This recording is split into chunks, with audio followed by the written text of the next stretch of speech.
In particular, he loves providing his audience with a unique audio perspective into earthquakes, tsunamis, and various sound recordings. Tonight, you get to hear what you've been missing.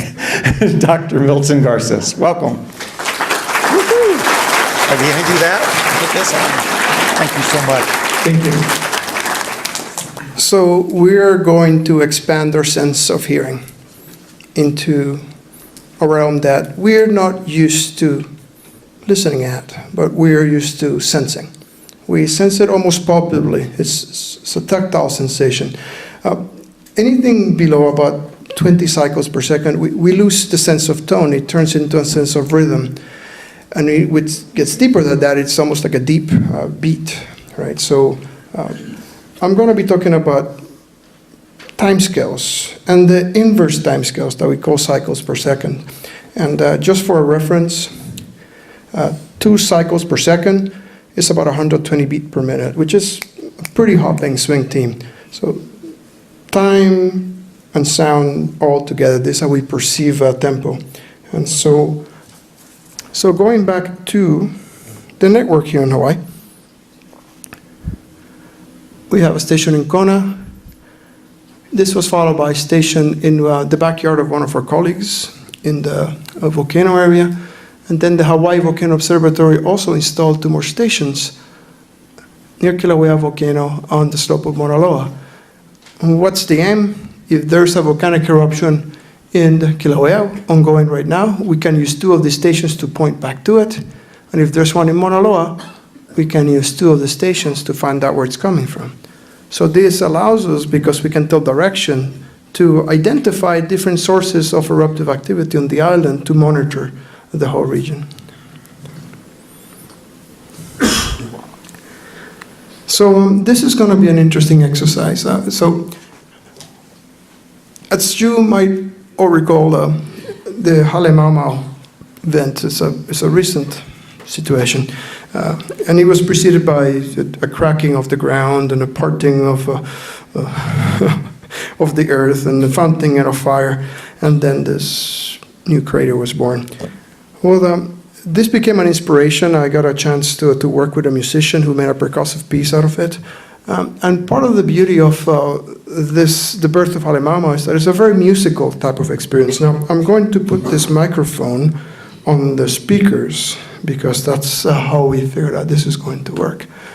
But you should be able to see how this all works. Hold on. So to create this signature, we sped it up by a factor of 100. So it's equivalent of shrinking the volcano by a factor of 100. So basically, you're kind of like Honey Who Shrunk the Kids kind of gig. So Honey Who Shrunk the Volcano, we're going to shrink it by 100 times and then play it. Okay.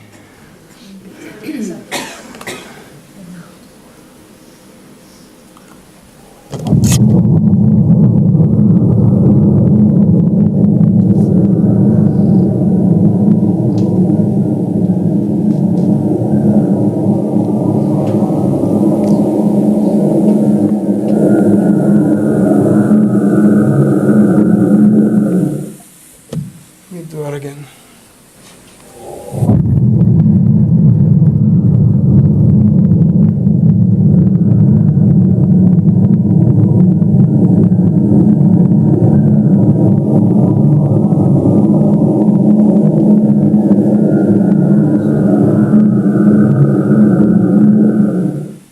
So that tonality that followed the breaking of the ground, it's persistent. There's a real nice little ringing that goes after it, and that's a characteristic of Kilauea Volcano. Most volcanoes don't sing that nicely. She's actually got a pretty good voice.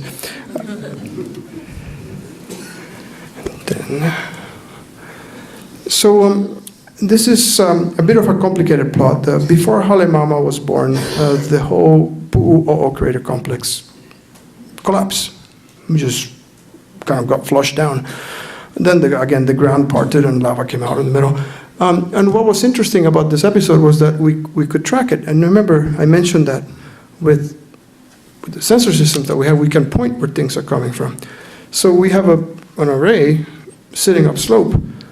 And so we could tell how this fissure went zipper one way and then zipper the other and then zipper the other throughout the whole week, and then eventually stabilize in what is now the eruptive cycle where both Halemama and Pu'u'o go. And so that became a real interesting experience for us, because we didn't think we could do that in real time. So if you're wondering where the fire is coming out, you can just look at the sound and say it's coming from there. It's simple as that way. And this is an animation, a collaboration between HVO and us, where we sped up and animated the collapse of Pu'u'o. Let's see how this comes through.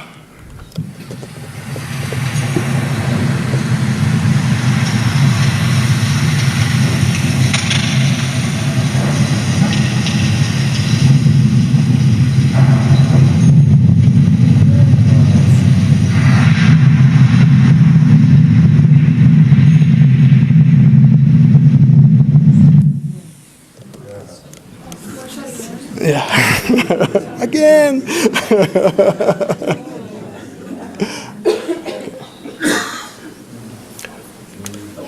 So these are on YouTube, actually. If you go under iSound Hunter, you can see these guys too.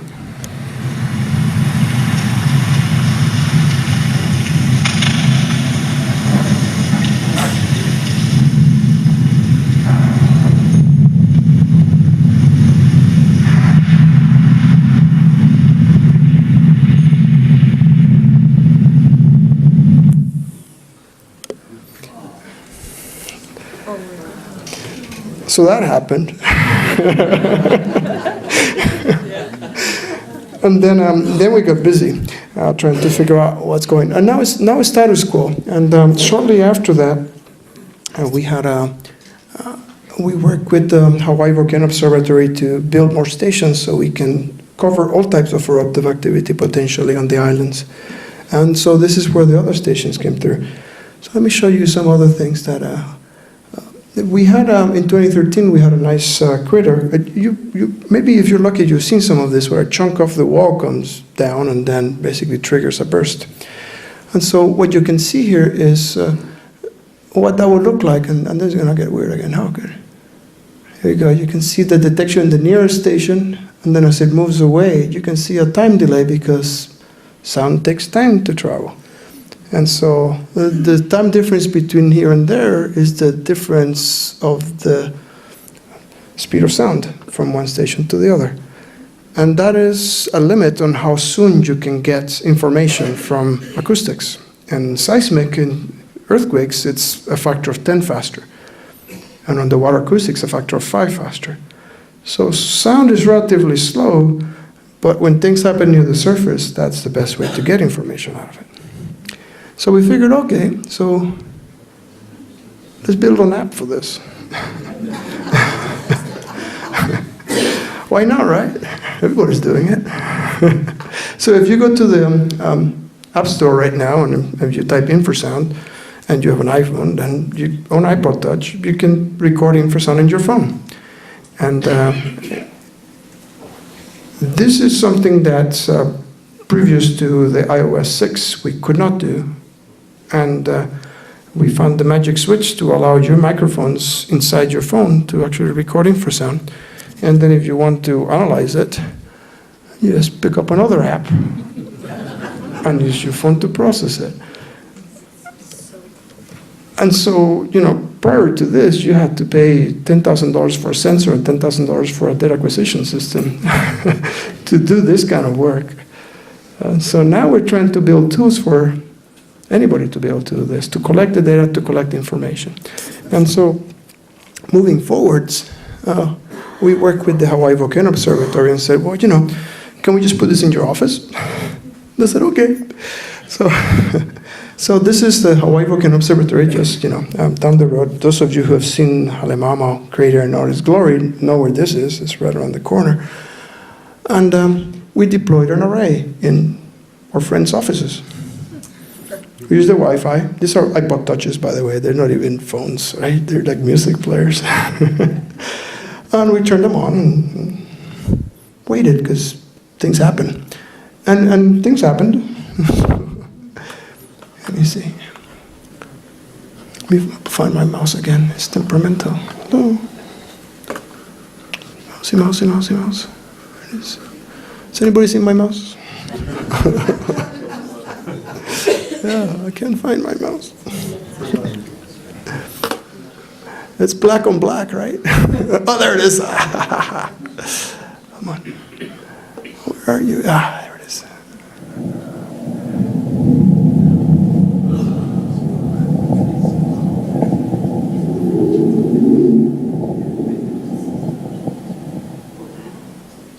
So again, time synchronized, inaudible. If you're standing by it, nothing happened.